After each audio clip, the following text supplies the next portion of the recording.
blessed or what? Yes, we are. Yes. Amen. I wonder this morning how many of you are in-laws, outlaws, lawmakers, or lawbreakers? Anybody? All of the above. All of the above? I'm in really good company this morning then. My wife would tell you that I've never met a law that I didn't want to find a way around. But I've decided this morning to turn over a new leaf. I've decided that I am going to be law-abiding. The prosperity laws, of course. And I hope that by the end of our time together, that you, like me, will become a lover of the prosperity laws and be willing to live those laws in your life so that you too can thrive. Remember, we've been talking about prosperity is more than material possessions. It is more than the amount in your bank account. That prosperity is really about thriving. And in fact, Reverend Catherine Ponder talks about riches as being the substance of joy, happiness, health, as well as wealth. So, law. The minute you hear the word law, I personally get triggered and think about flashing blue lights. That could be because of some experiences I've had. But the word law conjures up all kinds of images, right? About order, about control, sometimes about punishment. And yet, law has many meanings, and it's very useful in our lives. Merriam-Webster's dictionary defines law, among the many definitions, as a statement of an order or relation of phenomena that so far as is known is invariable under the given conditions. Think of the law of gravity, right? If I drop a pencil, it's going to go where? Down. If I'm standing in South America and I have that same special pencil and I drop it, where's it going to go? Down. And if I'm way up in the North Pole and I have that same pencil and I drop it, it's going to go down, right? That is the law kind of cause and effect, and that's the kind of law that we're talking about. And from the very first prosperity stories in the Bible to the mystics of today who are teaching prosperity, they have identified laws of prosperity. And these laws are just like the law of gravity. These laws invariably yield the same results. So they're workable, just like the law of mathematics or the law of music or the law of thermodynamics. They are there for us. What if we could shift away from this thinking that a law is something we have to do to thinking of law as a set of instructions? A set of instructions that helps us to thrive when we put them into place, that helps us to be successful.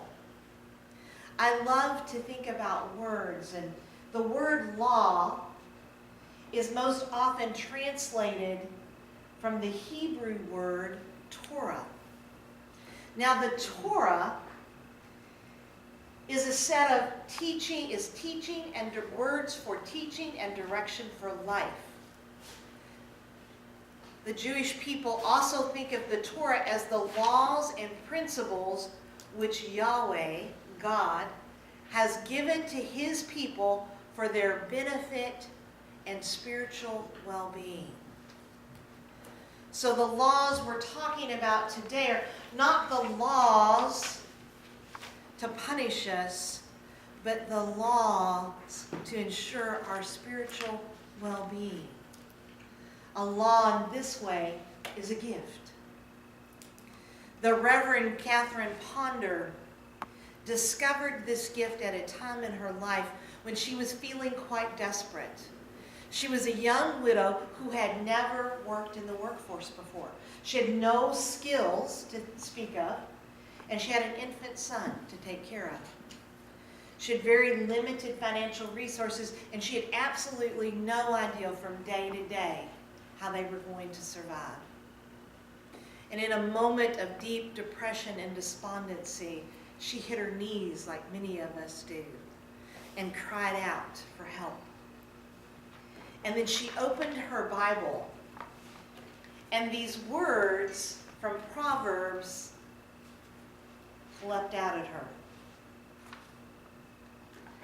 As a man thinketh within himself, so is he. Thoughts held in mind produce after their kind. Yeah, see, that wasn't a new concept that Charles Fillmore just dreamed up one day, right? It existed a long time ago in Proverbs. She said that as soon as she began to master this, to kind of wrap her head around the fact that she was creating through her thinking, another verse from Job came to her. You shall decree a thing, and it shall be established unto you, and light shall shine upon your path. I know you could hear Kentucky there, right? Shine upon your path. You shall decree a thing, and it shall be established unto you. So she began to use these two concepts. What I'm thinking, I'm creating. What I'm speaking, I'm creating. And her life began to change. She writes, I then excitedly surmised that my potential wealth, health, and happiness were actually within me, waiting to be radiated outward into my world as healthy, wealthy, happy thoughts, feelings, expectations, and decrees, which in turn would attract like results into my life.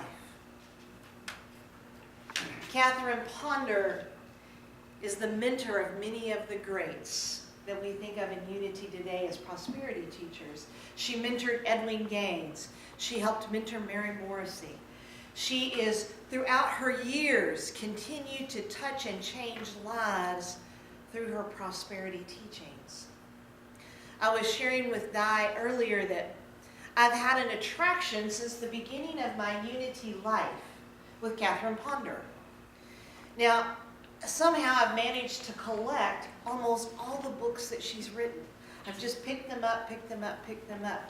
But I have to confess to you, I have read not one.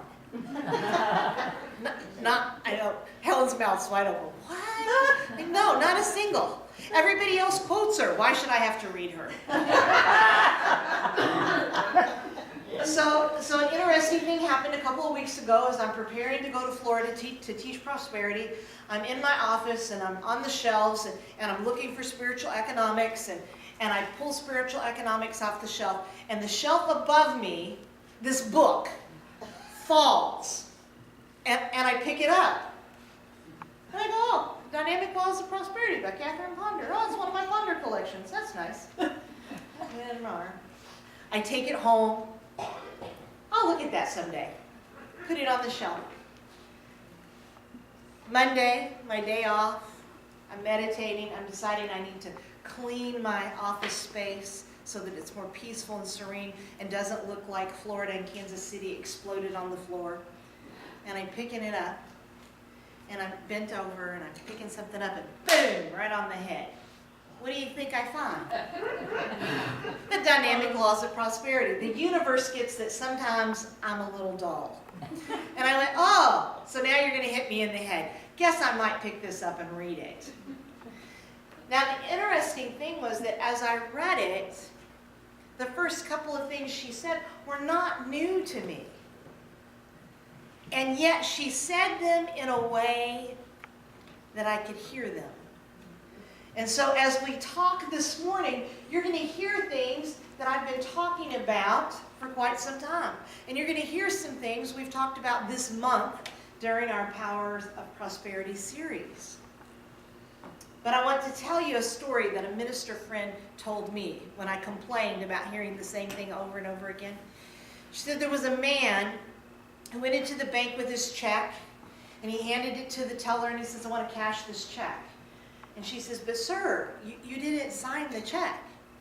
And he goes, I don't want to. But sir, it's the rules of the bank that you have to sign the check to get your money. No, I want my money. And they went back and forth for a couple of minutes. The man got mad, walked away, stormed out of the bank. Next day he comes back. He goes to a different teller. Same routine, hands her the check. No, it is the rule of this bank. You must sign your check to get the money. I'm not signing that check. Give me my money. She refuses. He gets mad. He walks out. He does this 2 or 3 days. All the bank tellers are talking about this man, and they keep telling him the same thing, and he just doesn't seem to be getting it. Finally, the head teller comes out when she sees him walk in, and she goes up to him. He hands her the check. She pulls out a rubber stamp. Bam! Right on the head. He takes that check, signs it, and hands it to her. The other tellers are quite confused. And as the man is walking, one of them gets brave enough to say, I don't understand. We all told you the same thing. Why did you decide to sign your check? He said, she finally said it to me in a way I could hear it. Sometimes we're like that. Books have to fall on our head, right? For us to get it. So I invite you to be open to hearing the laws of prosperity in a new and different way. In a way maybe that might light a desire in you to begin to put them into practice. Catherine Ponder talks about the law that we talked about in the beginning. We talked about the widow's oil back in June, and about how that story in the Bible demonstrated this concept of the flow of prosperity. That we give and we receive, and there's this equal exchange. Sometimes it's called the law of compensation. Giving, receiving, reaping, and sowing. Ms. Ponder calls it the law of radiation and attraction. And this is what she says about it. You radiate outward in thoughts, feelings, mental pictures, and words. You attract into your life and affairs. That what you radiate outward in your thoughts, feelings, mental pictures, and words, you attract into your life and affairs. But you cannot get something for nothing. She goes on to explain that everyone has something to give, tangible or intangible. Sound familiar? Mm-hmm. And that we cannot tap into the flow of prosperity until we are willing to give. That we cannot connect to God's lavish abundance until we have tapped into our ability to give. And then she tells a story that actually brought a tear to my eye, and probably because I have lived this experience. She talks about a young mother, young single mother with several children. And she had fed the children at supper that night, and now it's almost time for supper again. And there's no food in the house. Not a thing to feed them. And this mother is feeling desperate. And in her desperation, she calls the prayer line.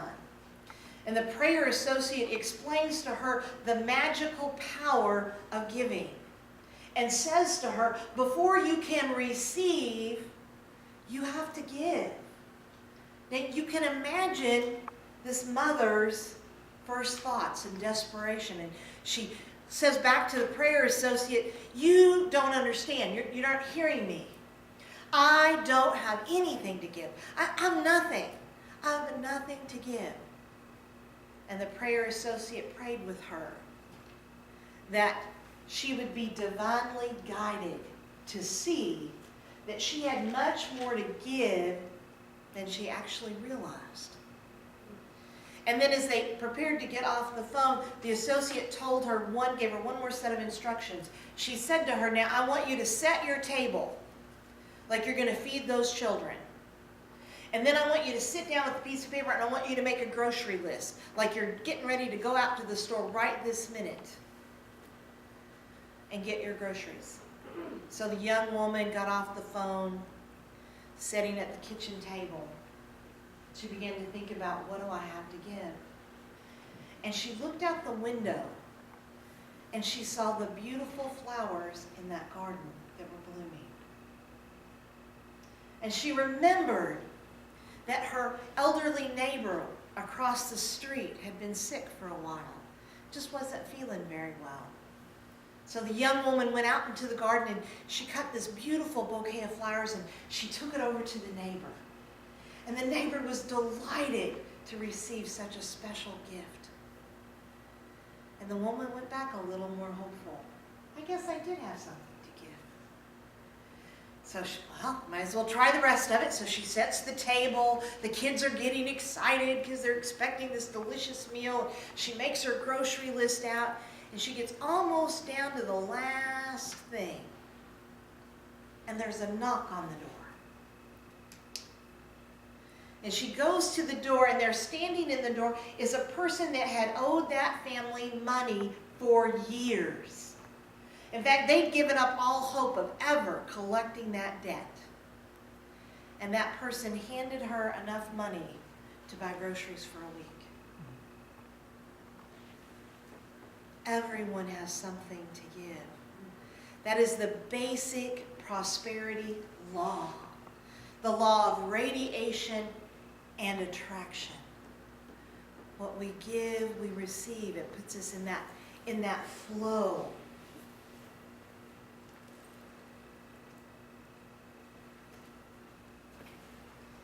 Catherine notes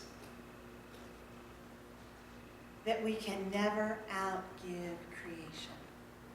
We can never, ever outgive source. So the measure we give is the measure that we receive.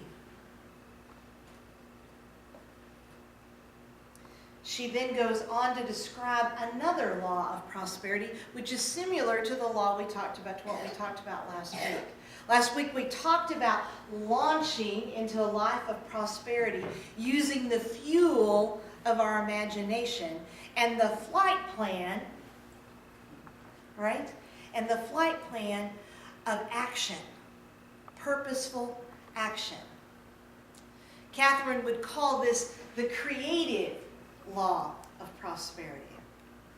And she says that to start that law going, to get the juice of it, the very first thing we have to have is desire. Now, not some wishy-washy desire or some fluff. Oh, I want to be spiritual. But a real desire, right? A real desire that has intensity and power. Anyone remember when they wanted their first bicycle? How about their first car? Do you remember the intensity with which you wanted those four wheels? Do you remember the power of that desire in you to have a car, to have that freedom that a car signified? That's the kind of desire that she's talking about. So I want you to take a minute. We're going to use the 3 steps of action that help us fulfill the creative law of prosperity. I want you to take a deep breath in. Let it out. Close your eyes for a minute. And I want you to look inside yourself and honestly answer one question. What do I desire the most in my life right now? What do I desire the most?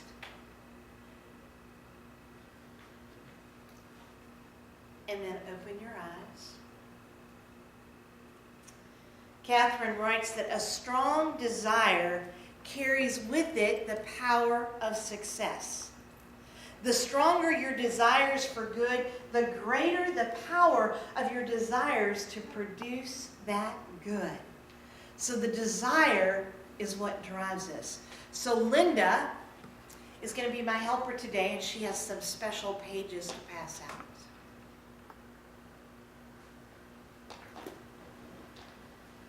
These were from a tablet, so they are copyrighted. Please don't turn me in. I received a very special gift at Christmas, and I have enjoyed using it sporadically. But after beginning to read Catherine Ponder, I've now made a commitment to use it every day. I want you to think about it as your plan for prosperity. In order to activate the creative law of prosperity in your life, the first thing you have to have is a plan. So you have to have a desire. You have to know what you want. A true desire within you. And then Catherine says, it's not good enough to hold that in your head. You have to write it down. It's like decreeing it. You have to write it down.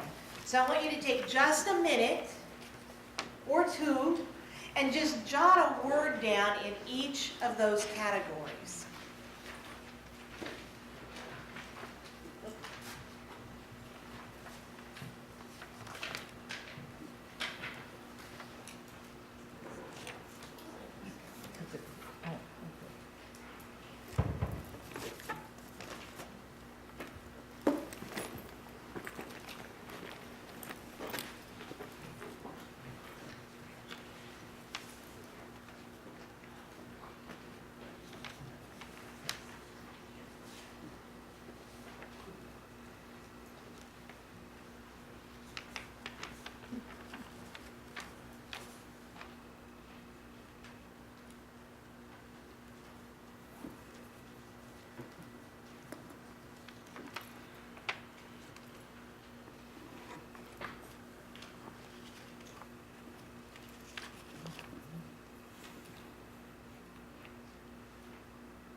So think of this as your draft,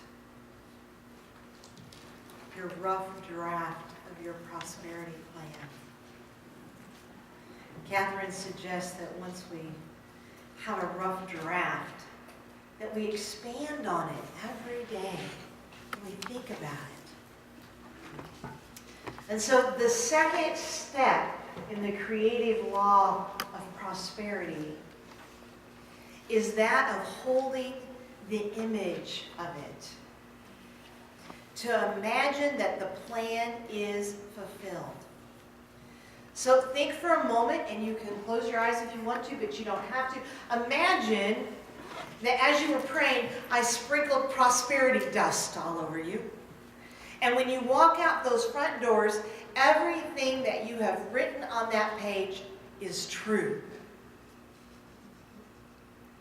How would that feel? And just get a sense of that. If I had everything on that piece of paper, everything, what would that be like? And then turn your paper over and just jot 2 or 3 words to describe that feeling and what it would be like to walk out the doors and to have everything that you've just thought about.